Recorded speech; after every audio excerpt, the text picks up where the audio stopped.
I'm Vicky Carter and you're listening to Let's Go Kickass today, Season 2, Episode 6, the first episode of 2021. Yes! Thank goodness that year is behind us. Onwards and upwards. Every month I interview people from the fields of music, adventure and culture, hoping to empower and inspire you. And this year, 2021, this month, January, let's continue to do just that. Let's start this year off with a bang. In this episode, I chat to international musician Alba Cespedes about her passion for environment, how she's played with Extinction Rebellion before, and how artists can use their voice to bring change. The good thing as an artist is that you have a public voice, so you can use it to talk about whatever is of interest to you. And if environment is something you care about, you can encourage maybe your fans to use public transport to come to your gig. I also speak to 5 to 9 travel blogger Tayo Jaiyesimi. She tells me about her job working as a pharmacist with cancer patients and how that inspires some of her trips. If anything, it just makes you reflect more on life and reflect about the time that you have. And so, yeah, that we'll never forget having that conversation with her. Finally, I speak to CEO of the youth group Jack Parsons. He shares his own personal journey to becoming a kind leader, why he wanted to create the youth group as a helping hand for young people, and he addresses the mental health pandemic we're in. We all have grey moments when we stand too close to the elephant. And when you're too close to the elephant, all you can see is grey. And sometimes it's about stepping away from that elephant so you can see all the perspectives around you. First up is international musician Alba Cespedes, talking to me about all things environment, what it's like exploring her sound as a musician, and her new song, Sister. So you were born in Tenerife, is that right? Yes. That is right. So how did your upbringing there impact the way you see yourself and your music? Well, I've actually been moving around a little bit whilst growing up. So I was born in Tenerife, but then shortly we moved to Madrid.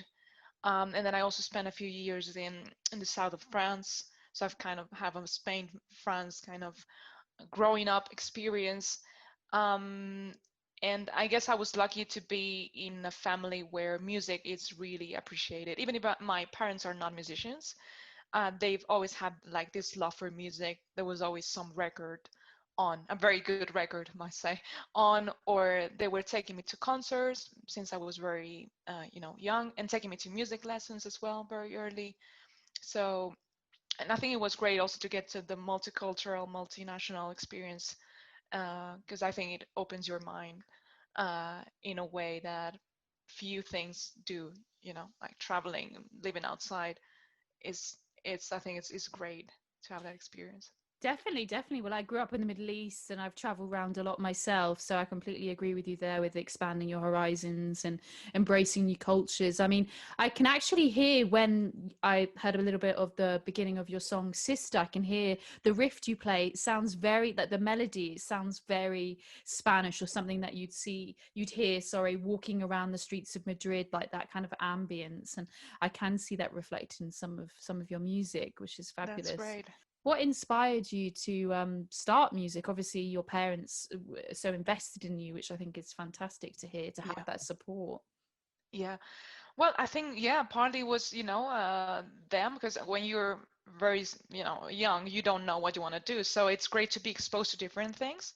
And I was exposed to painting, to sport, to music, just different things. And I guess music was the thing that really caught my attention. And I started playing piano, and then I moved to Spanish guitar. And by the time I was 10, they got me my first electric guitar. And it was instant love for me, and never stopped since then. And then through my teenage years, I was playing with different bands, like rock bands, soul, funk, just trying to find where I wanted to go. And a few years later, I had started to write my own songs. Like when I was 14, I think I started writing. And after 2 years, I had enough songs to maybe record an album or something. And I founded my own band as a lead singer and guitarist. It was a rock band, very, 60s and 70s rock and roll. And and all the British and American bands of the time inspired me. The Beatles, the Rolling Stones, Eric Clapton, Mark Knopfler, you name it. A lot of bands.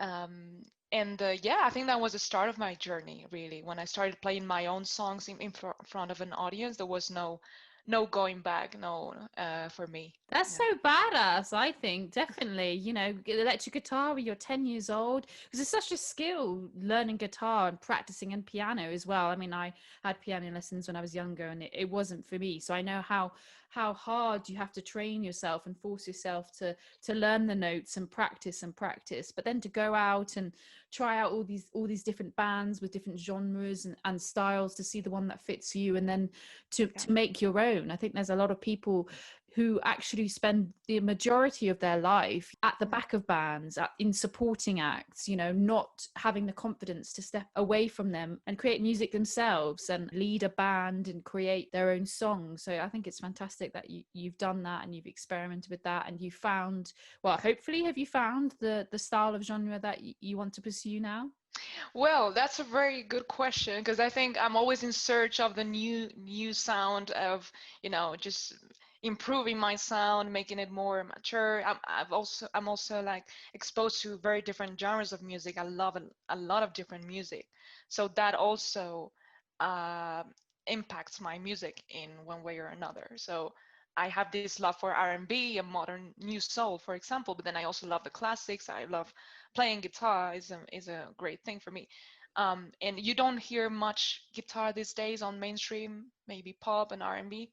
So trying to find that mix between the organic kind of old music, classic music that I like, and the newest sounds, hip hop, R&B, those, synthesizers and drum kits, electronic drum kits. I think that's what I'm trying to go for. So it's a constant change. I think it's a journey, and with time you also, develop different interests. So your music will evolve and mature with you, I think, always. Obviously there's got to be a common line, right, which I think is my songwriting and probably my vocals, which give sense and consistency to everything. But yeah, I like trying new things and see how, also my fans react to it. That also helps me knowing, okay, this song, they really like that one, so I'm going to explore more on that direction. I think that's happened with Sister, actually. People have really liked that song, so I'm trying to find ways to continue through that path. And what's it like when you have a new song and you have a gig arranged in normal pre-COVID times and you play it out to an audience? It must be terrifying at that moment, because you've put so much, effort and your heart and soul into it, and then you're now broadcasting it live to a room full of people. What's that feeling like? I've always loved to play my songs live, because you get to see the live reaction of people. You never know. Depends on on the moment, the night, the audience. I love when people dance to my music, and then you can see them or they're singing to the lyrics. That's some of the most rewarding things for me as a songwriter, is to see people who know my songs and they're enjoying it, because that's why I make them for people to enjoy them, and hopefully something they can relate to and help them disconnect from day-to-day trouble, because we all have had plenty this year, and just a way of for people to have a good time with me, and hopefully that also lyrics mean something to them. But the good thing, I think, these days is maybe something they in the past artists didn't have, is with social media. And when you release a new single or new album, you can get to see initial reactions already. So it's not like you're going to see them for the first time when you play the gig. So you already get some feedback before you get on the stage, and you know, if people are liking it or not. And the only thing you cannot see is their faces, obviously, and whether they're going to dance to it, whether they're going to know the lyrics. And so I think that's good to have that initial reaction from fans that you can see. And then obviously, the concerts, I don't think anything can replace that. Yeah, of course. And you can also build fans from all over the world and connect with them and get Yeah. their feedback. As you said, it's so much easier, more accessible. Focusing more on your songwriting, I love that you create songs that highlight environmental and social issues with your mass extinction in partnership with Extinction Rebellion. What was Yeah. that like, partnering with Extinction Rebellion? Because they're known for their different kind of methods. Yeah. Well, actually, there's a few different organizations that kind of were created at the same time. So Extinction Rebellion was this massive movement that was, originating in the UK, and it has extended globally. And from it, a different organization was created called Music Declares Emergency, and that is more of a music industry specific uh, charity that is looking for ways to make the industry greener. And it's musicians like myself and labels, producers, venues are signing up to the declaration to try, and align with the Paris agreement and goals, and just finding ways to make things, greener, basically.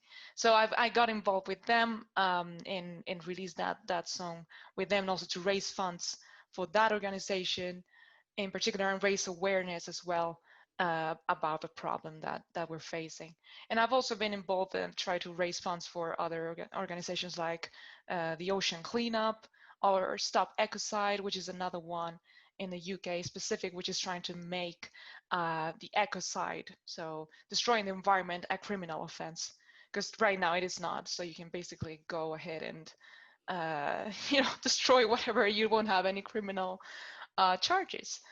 So there's a lot of different initiatives in the UK. I think the UK is leading in Europe with regards to this. And yeah, I'm happy to support here and there as much as I can, because I think it's an important cause. The good thing as an artist is that you have a public voice, so you can use it to talk about whatever is of interest to you. And if environment is something you care about, you can encourage maybe your fans to use public transport to come to your gigs, or not use. I'm releasing everything digitally, but if I was to release something on vinyl or something, I would try to find a supplier that is eco-friendly, that is using recycled materials. There's a lot of things that you produce as a musician, merchandise, all of this kind of stuff. There are companies that are ethical, and you can partner with them to produce things that are, carbon neutral and have a good impact. So it's just about, I guess, embedding that type of thinking in your day to day, and not only in your musical activities, but in your normal personal life. Just thinking about what you buy, who you buy it from. We're obviously the clear ones, recycling, just being, respectful and things like that.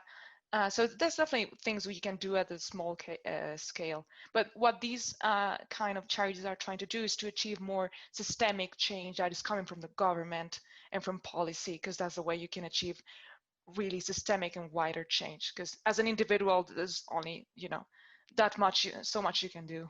Yeah. Definitely. I think that's so important to make the small changes in your everyday life, but also it's the big changes with the government, but also in the music industry as well. It could be the kind of plastic cups that they sell at the venue where the Exactly. musicians are playing, and it's those changes that need to be implemented. Um, Exactly. as you've highlighted, this year has been difficult and different for many of us, but you have been creative in lockdown, and you came out with Sister, your song, which was released in October. So do you find that you became more creative throughout lockdown? I think so, because it gives you this opportunity, let's call it that way, to be with yourself more in a closed space, and that definitely is gonna start your mind working and getting ideas. And I think for me, music has been key for my mental health personally, to because it's been a tough year for most of us, is having to spend so much time at home, and you don't get to do the other things you used to do to keep yourself entertained. So I think writing music has been therapeutical. I'm not sure I'm pronouncing that right. Therapeutic. Yeah. Therapeutic. Thank you. Um, and that's definitely helped me. And also listening to music from, from artists that I like. And yeah, it definitely creates that introspective space for you to think about how you're feeling, how you can put that into paper, and and express your emotions. I think that's something that also happens with writers. Sometimes you find you can consolidate what you're thinking by putting it on a paper, and then you read it and like, yeah, you feel better as well after doing that. So yeah, that's what it's been like for me. Definitely, I'm a writer myself, so when I write something that's been in my head for a while and then suddenly it's a release, I feel like, okay, I can move on with my life now. Great. Exactly. Next. Yeah. Yeah. Yeah. And so your music video for Sister was filmed in Paris. Do you have a connection to the city? As you said, you grew up in the south of France. Did you fall in love with Yeah. it when you visited? Yeah, I actually also lived in Paris for a while before I moved to London, and I love that city. It's very magical. There's something about it that you can't put into words. And I have family as well and friends there. So I partnered with one of my friends. He's an upcoming video director. He's originally from Côte d'Ivoire, um, and um, and it was great because this was planned for early May, and as you can imagine, it didn't it didn't occur. We had to postpone it to August, and we were not sure it was going to happen anyway. But in the end, it was possible. And it was great to go back to Paris to film this with a friend, and also my actual sister features on the video. So that was great. And yeah, we spent a few days there. There was some outdoor scenes, some indoor scenes. It was quite a challenge, obviously, because working on an international kind of production this year was really crazy to do. And also there's things like weather that you can't control. We thought that because being August in Paris is usually really hot, it was that weather wasn't going to be a problem. Well, it was. The day that we're going to shoot the outdoor scenes, it was rainy, and we No. had like very short patches of sunlight that we had to take advantage of. So we were like, oh, this the sun coming like for 5 minutes. Let's shoot now. And then we had to run because it was raining, and then go back. So it's always an adventure to do this kind of things. But in the end, I'm very happy with the results and the video. I think it looks great, and it really helps to convey the story behind the song. Yeah, it's a gorgeous song. I can't believe that. What a drama for the music video. You've got so many other things to think about. And then you've also got the color as well. That's lovely that your sister actually features, because obviously it's a strong emotional sentiment to your sister, and it's wonderful that you could have her in the music video. I think that's so important to highlight your message. Is that what brought you to write that song? That being in lockdown and realizing that family connection with your sister was so important to yourself? That's right. I think with relationships, you have to nurture them. With any relationship in your life, no matter family or love, you have to put the time in and show the person that you care. And it's very easy for a relationship to fall apart if you don't really put an effort and and make sure that the other person knows that you care for them. And I guess with siblings, some people have the best of relationships, which that's amazing, but sometimes it's not always perfect. And I think, in my view, it's really sad to let things fall apart. So you just need to put that effort in, show people that you love them, and that's the way to, I guess, to make things work. And I think this year in particular, with all of us being disconnected and through Zoom calls, talking to our loved ones, it's more important than ever to keep that connection, that communication going for your, you know, own mental health and general happiness, I think. Lovely words there from Alba. If you want to check out her music, just search for Alba Music _ on Twitter. And if my brother's listening and you want to make me a song, I won't say no. Actually, maybe not. I don't think he's as talented singing wise as Alba. Next up, I speak to travel blogger Tayo Jaiyesimi. She tells me all about her 5 to 9 travels, how her job inspires her trips, and the art of slow travel. Thank you so much for joining me, Tayo. What I really love about your name and your brand, it's that the 5 to 9 traveler. Yeah, so it basically highlights there's more to life than your day job and going out there and experiencing the world. Firstly, what is your actual 9 to 5?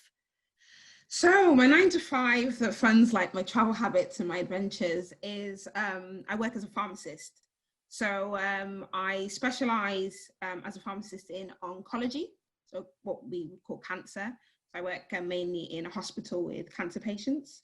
In the past, I've worked in other specialities such as clinical trials and very diverse other medical areas. So, but yeah, primarily a pharmacist working in a hospital. So it is totally different from other things outside of work. So that's a really heavy, you know, serious job as well. I mean, how do you feel every single day meeting people who potentially might not be able to experience what you're going to in a month's time, or haven't been able to, and they're reaching a point of their life where they won't be able to?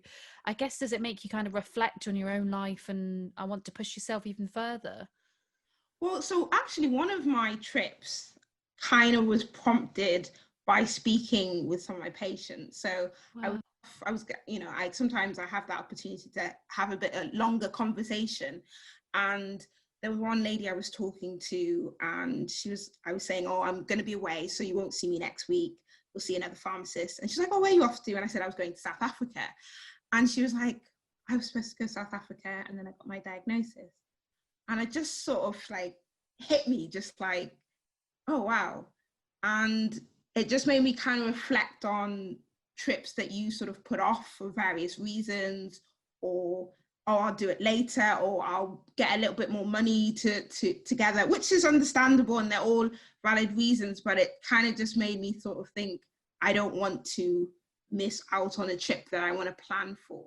So whilst I was in South Africa, I'd had this idea that I wanted to go traveling long term, just take a bit of a break, longer than, you know, the usual standard holiday time frame. And yeah, it prompted me to go for 4 months to South America, really explore that continent a bit more, because I just thought, if I don't do it now, I don't know when I will do it. And I didn't have other things, I wouldn't even say they're excuses. They're very valid reasons why you can't go traveling based on your lifestyle. You know, either you've got kids who are in school or married or bills to pay, mortgage. And I just was like, I don't have those excuses.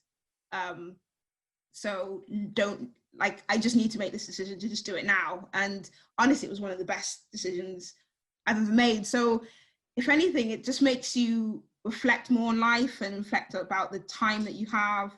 And so, yeah, I will never forget having that conversation with her. And then later on meeting her, I bumped into her on the street, and I told her, like, oh, I'm going away for 4 months. And she was like, good for you. And it was just such a nice moment, like, to meet her outside of work and tell her what I was going to go off to do. So, yeah. Definitely, I completely understand those commitments that you have, which is why people might not be pushed to travel.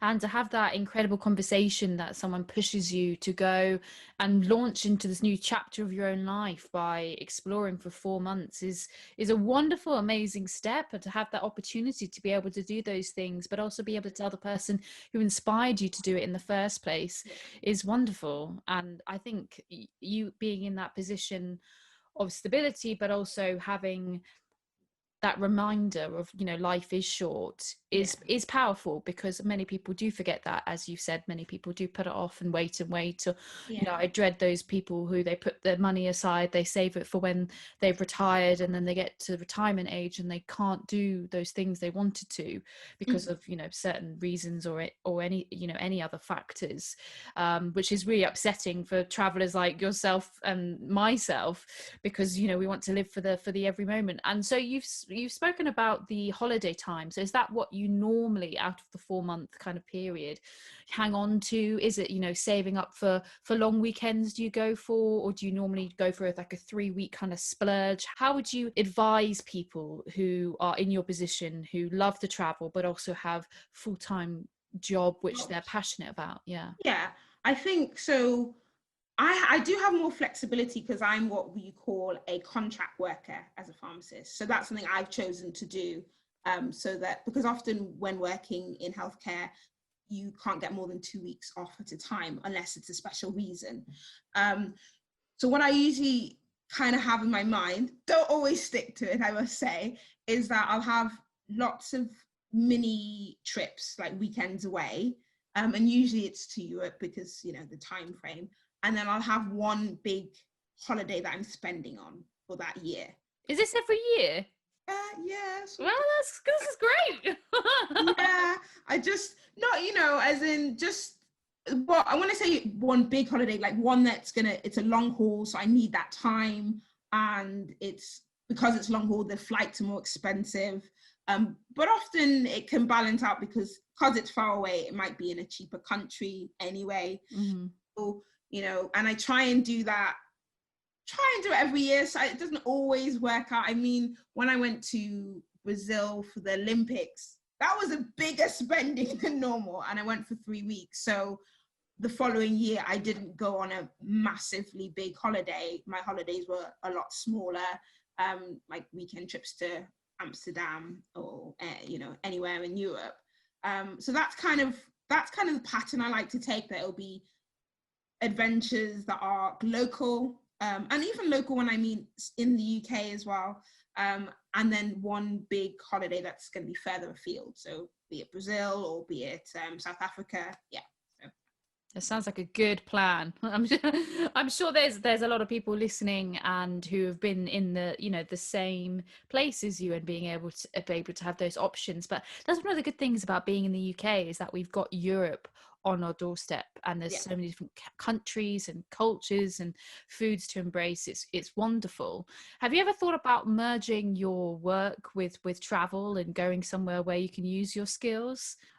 So I have often, actually, and it's quite difficult. I don't know, with pharmacy, you have to usually actually be qualified in that country. So it's not easy to sort of pick up and be like, okay, I'm going to go and live in this country and just be a pharmacist. So that's always been the thing that's had me thinking, oh, what can I do if I wanted to go and live abroad, because of the fact that I'd need to take their exams and not retrain, but I'd have to qualify to be a pharmacist in that country. So I don't think there's any countries actually that have a reciprocal arrangement where I can just go there and work as a pharmacist without taking their own exams. And that's due to many things, because they have different drugs there, different names.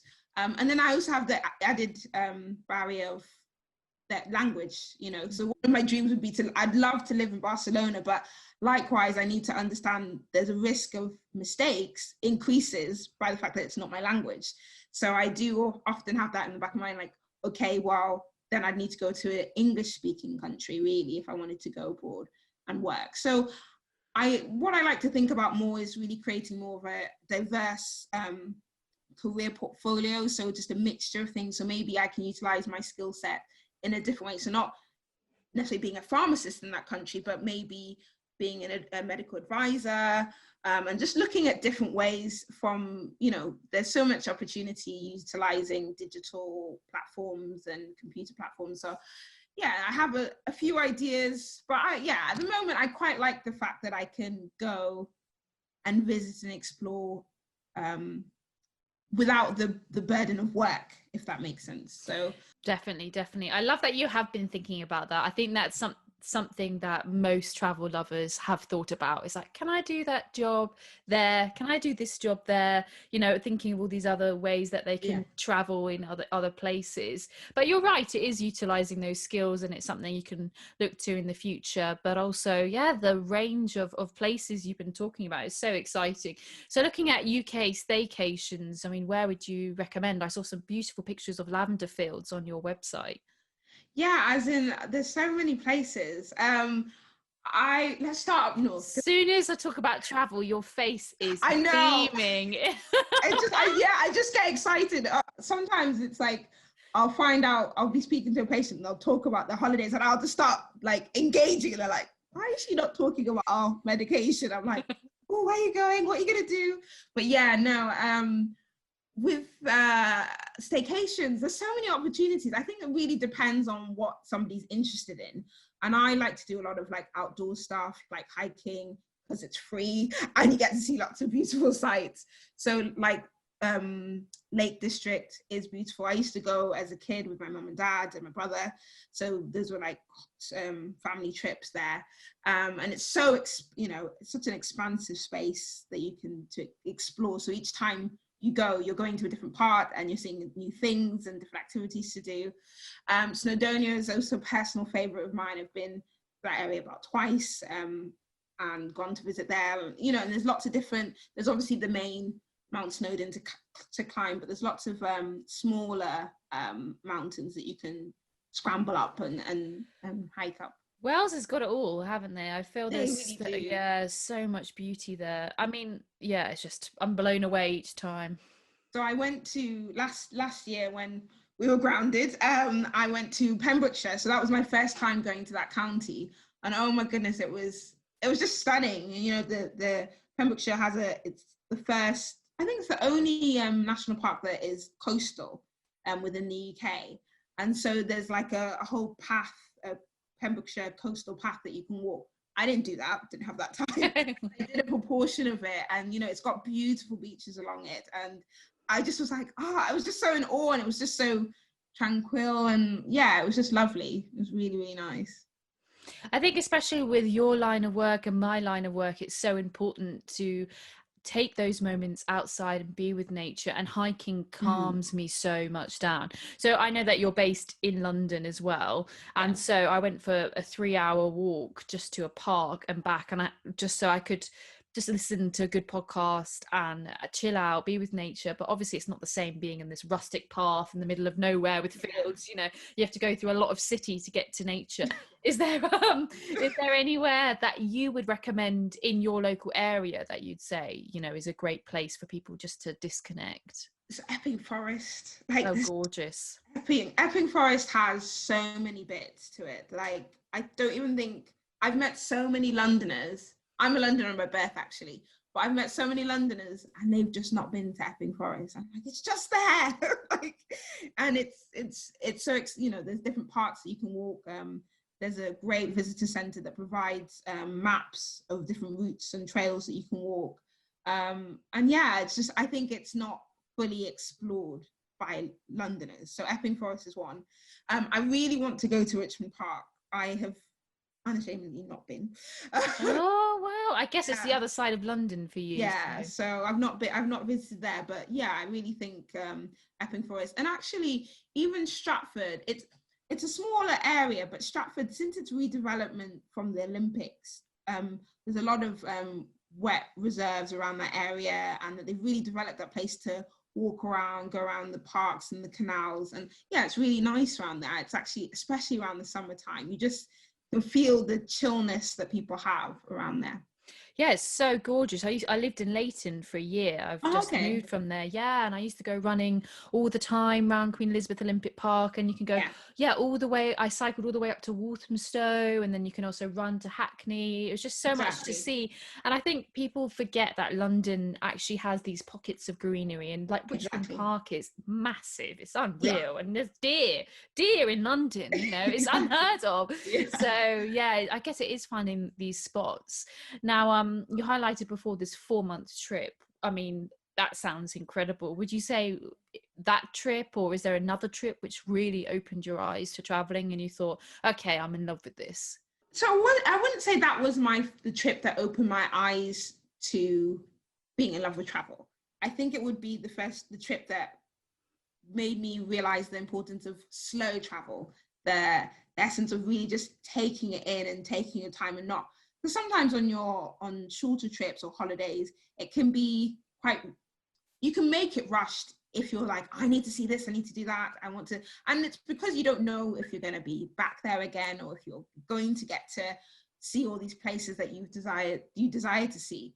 So for me, it was just a different type of living and of enjoying and savoring the moments. Like sometimes I'm like, all I'm going to do is sit here and watch the the ocean and just eat and listen to music. And yeah, it was those kind of moments that I was just like, I love this. And I think I really felt a sense of, this is my time and nothing is pressing on my time. There's no in the background of, oh, I have to do this, or it just, because I'd actually quit my job and gone on this 4-month, there was just nothing to sort of be in my mind like, oh, I should be doing this, or I need to be doing that.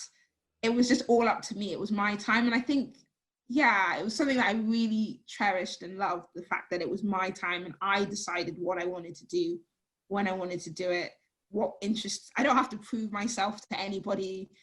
Sometimes one of the things I did pick up when I was traveling and meeting people who were younger than me, they were like, oh, we're going to do this. And it was kind of like, yeah, I don't want to do that. And that's okay, I don't want to do that. But sometimes you can get egged on to join in with this when you're not really that keen. So yeah, it was just sort of an experience of just being like, this is just my time. Yeah. So many good points there. Yeah, I think it's so important, slow travel, because especially when you, like, I think my last big trip, I had 3 weeks off work and I drove across Canada with my best friend. Amazing. Yeah, it was epic. But 3 weeks driving across Canada, we had to do, it took 3 days. We did solid 3 days of 12-hour driving. We took it in shifts. Yeah, so we did 4 hours, 4 hours, 2 hours, 2 hours. And it was just, yeah, it was exhausting. Yeah. So you can't, yeah, you come back from holiday more exhausted. You need another holiday. And so, I'm rushing around wanting to see everything and do everything because you've got that short limited time. But because if you've left your job, or you've put properly time aside for your travels, it's a completely different way of traveling. You take your time, like you've said, and you're relaxing. And I think that's so important to highlight. It's difficult though, someone who is working, and say for example you've gone to South Africa for 3 weeks and you want to see a certain amount of things. I mean, how can you find that balance? Because I'm awful at that. I think so. When it comes to so obviously I'm not always going to be able to do the 4 months away. We all wish. I wish, yeah. That's why it's cherished to me. But I think with a 2-week or 3-week holiday that you have, or time away, it's really important to choose what's important for you to see and select the few, rather than, oh, well, they say these are the top 10 things to see. But some of them you might not be interested in seeing it, and that's perfectly okay. I think there was an article I remember reading. You seek to explore the things that pierce your interest, and that's what is going to be interesting to you. I think the lady was talking about her father, who was visiting her in New York and wasn't interested in any of the New York sites at all, but got really excited about talking with, I'm probably paraphrasing the story she told, but was really interested in this guy who was selling apples, because he'd gotten to talking to him and finding out about his life story. And there's those different people have different things that cause excitement in them when they go on their travels. And I think that's kind of what I do. I look, okay, what do I want to see, and if that's what I get to see, I'm going to be content with that. And I think that's the mindset I have when I'm planning a trip away, is that, what do I want to do? It's easier if you're by yourself. If you go with somebody, like I'm for group travel and solo travel, I'm not sort of in one band or over another. But with the group travel, then you need to learn to compromise. But you need to find out what is important to you. So for my South African trip, I really wanted to hike Table Mountain. That was I want to do that. Don't care. That's has to be on the agenda. And my friend was open to it. It probably wasn't high up on her list of things to do. But likewise, she really wanted to go on a wine tour. I don't drink wine. So I was just like, yeah, okay. You know, you have to learn to compromise on your trips if you're going with somebody else. And actually, I had a swell of it, like a whale of a time when I went on this wine tour, even though I don't drink wine, because I got to learn. And I think that's part of why I like traveling, because I get to learn about things. So even though I don't drink wine, I got to learn how wine was made and went to different areas and how they pair it with. So one of the stops was pairing it with cheese, and one of the stops was pairing it with different meats, and then our final stop was pairing it with chocolate. So lovely. Yeah, honestly, I absolutely loved the wine tour, even though I don't drink wine, and I didn't drink any of the wine, because, you know, people will be like, oh, you'll like this one. I'm like, did they really? They keep trying to test you. Yeah. Like, please, it's the Chardonnay. Everyone loves it. And you'd be like, no, not this one either. Yeah. So, but I really enjoyed it. And so sometimes when you make those compromises, you do things that you wouldn't do naturally or wouldn't have chosen to do. And so actually there's a beauty in going with other people and doing stuff that would interest them that might not have, you would have thought would interest you, but actually, yeah, it's really interesting. What a lovely friend Tayo is, isn't she? Going along to a wine tour, not liking wine, but still having a wonderful experience. That's what travelling's all about. If you want to find out more about her adventures, head on over to her website, The 5 to 9 Traveller. Finally, my last guest of this month's episode is Jack Parsons, CEO of the Youth Group, award-winning entrepreneur and public speaker to do with all things youth. An impressive title for an impressive guy. He tells me the inspiration behind setting up the Youth Group. So for me, I grew up in a council estate. So home life was tough, and I didn't know what the world of work was like. I didn't know what really money meant. My mum was an alcoholic, and I became a young carer at a very young age. So I thought, you know what, after going to school and being bullied, I thought I needed to do something that was meaningful, because yes, I lived in a council estate. Yes, my mum was an alcoholic. Yes, she was violent, but there's a lot of young people out there that have it a lot worse, that are groomed into gangs, that don't know who their parents are. So I wanted to go and do something that was meaningful to help those, so no one ever felt like I did. Wow. And that's the reason. They say, don't fall in love with the solution, but fall in love with the problem, and the problem you're trying to face and solve. And I'm definitely there in terms of what the youth group looks like tomorrow is different to what it looks like today. But the problem, we need to solve the problem. Thank you so much for opening up to me about your own personal experiences. How do you think that's shaped you as an individual? Obviously, that's inspired you to empower others and give young people opportunities. But, you know, in that mindset and facing all those challenges, has it pushed you even more to develop your own being, but also to be able to connect with others on a personal level? So it's not just corporate, but really connect with individuals. And that's probably why, you know, you're so renowned for the work that you do. Look, I don't claim to be the most smartest person in the room or know how to get the rocket up to the moon. But when it comes to emotional intelligence, meaningfully connecting and actually listening and saying, are you okay to someone? Or, oh, I might not understand how you're feeling, but I get it, kind of thing. I think that's helped me to kind of be the authentic leader that I'm trying to be.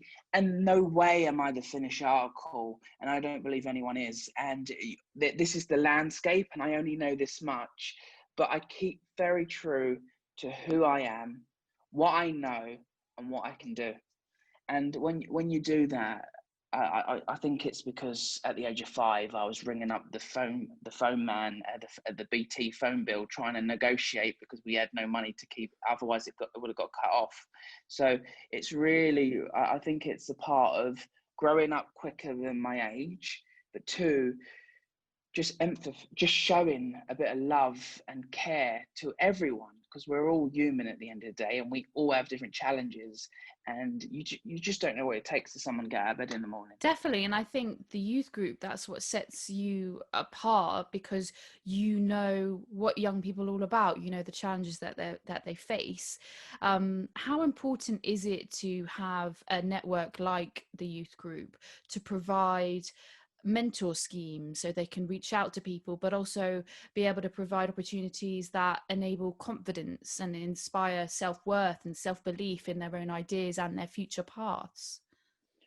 So the youth group, when setting up the youth group, we always wanted to have that helping hand available for young people if they needed it. And I think that's the most important thing, if they needed it and when they needed it. And to have organisations like the youth group, and don't get me wrong, there is a lot of organisations that help youth and do it good. But there's also a lot of organisations that help youth and do it wrong. And it's making sure that you understand why you're helping young people, and you can bring young people into the room when making the decisions on everything, because otherwise, what's the point? I believe that there's some fantastic organisations doing some great incentives for youth, but they're stuck in the 80s. And we need to leverage in terms of what's happened in the world with the global pandemic, and bring it to young people and say, this is what the new world looks like. This is what we need to do. If you and I got on a Zoom 7-8 months ago, and the sound weren't working on the computer, I'd be like, oh, what do we do? Should we hop onto a Microsoft or something? Rather than now, actually, I've got the app on my phone. Let's get it on there. Let's do this. So I think digital plays a big role in the journey, but it's how do we really meaningfully service young people so it doesn't become a tick box. Definitely.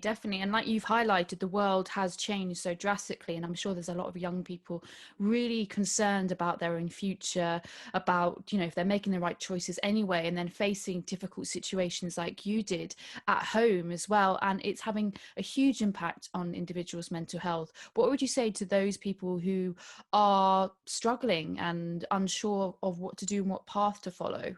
I put out recently, Vicky, that I would fund 10 people's therapist sessions.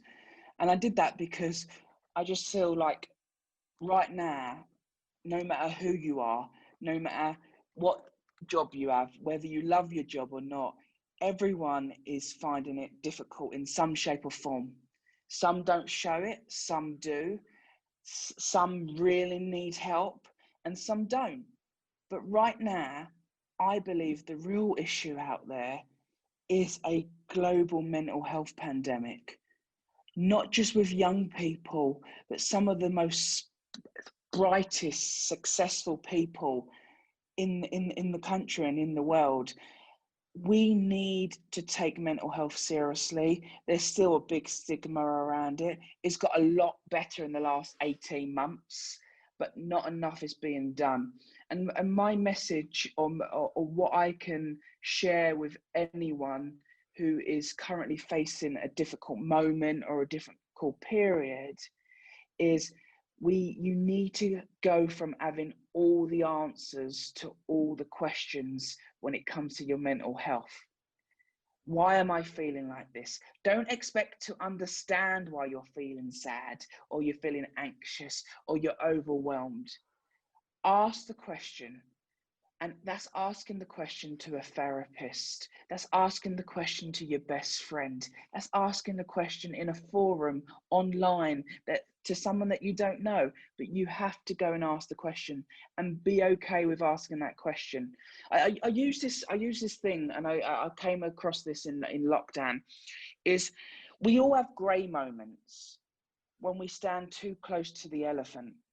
And when you're too close to the elephant, all you can see is grey. And sometimes it's about stepping away from that elephant so you can see all the perspectives around you. But sometimes when we're close to that elephant, and especially I, on a daily basis, is we get stuck in mucky mud and that elephant's in front of us, and we can't see all the perspectives because we can't get out of the mud.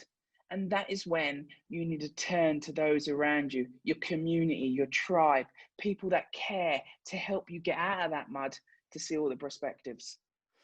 That's such a good metaphor. 100%. I completely agree with that. It's all about perspective. Like, I've been moments throughout this pandemic where I've had to step away, and just like you know, it's like, okay, let's have a think. When I've got a roof over my head, I've got food on the table, it's clinging onto those things. There are other people who are not in that situation, and I'm lucky, and it's practicing gratitude and feeling blessed in that situation.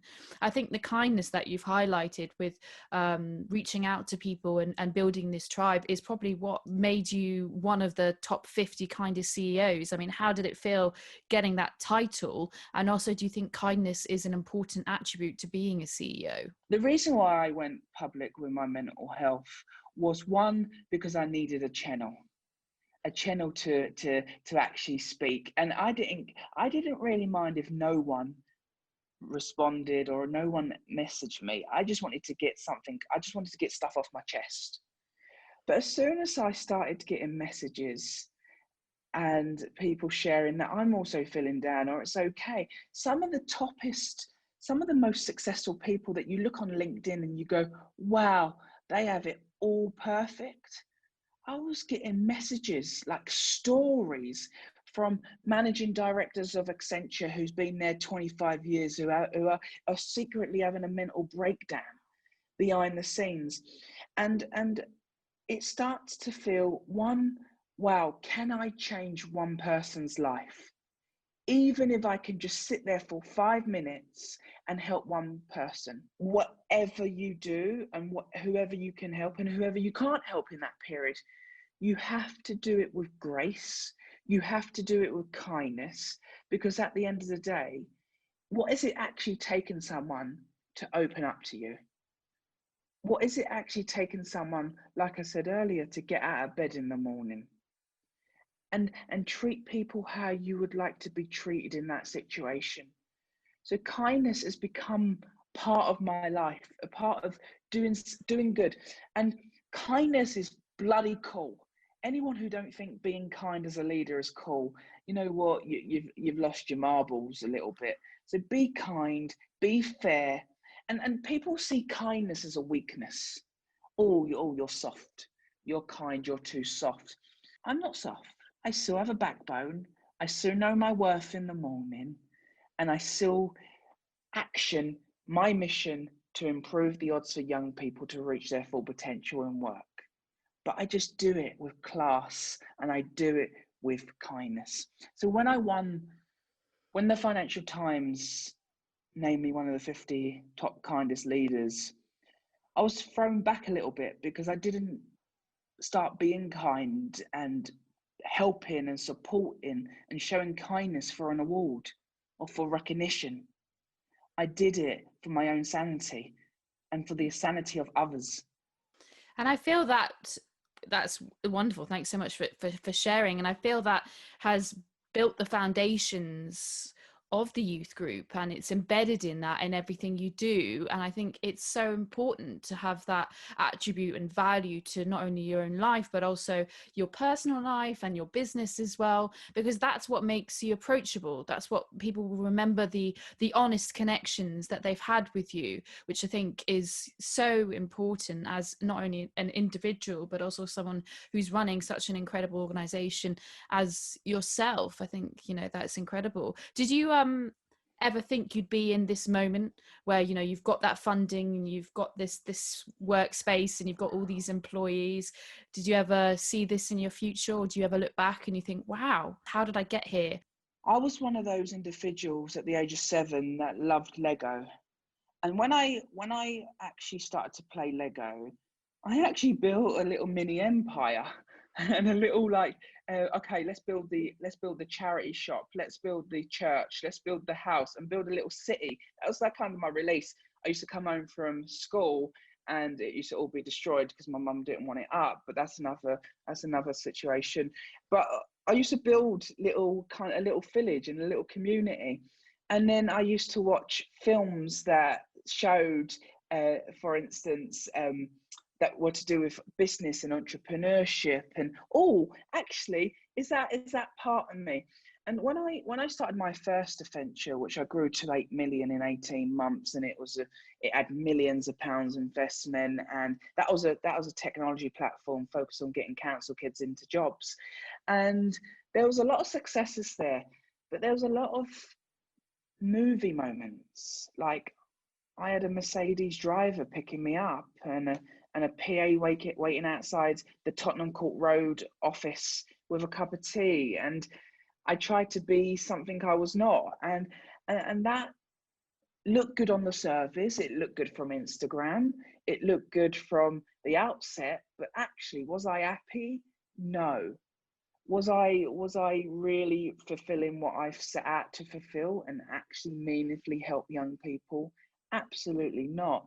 So I went through a whole transformation in terms of, what does success mean and what does it look like?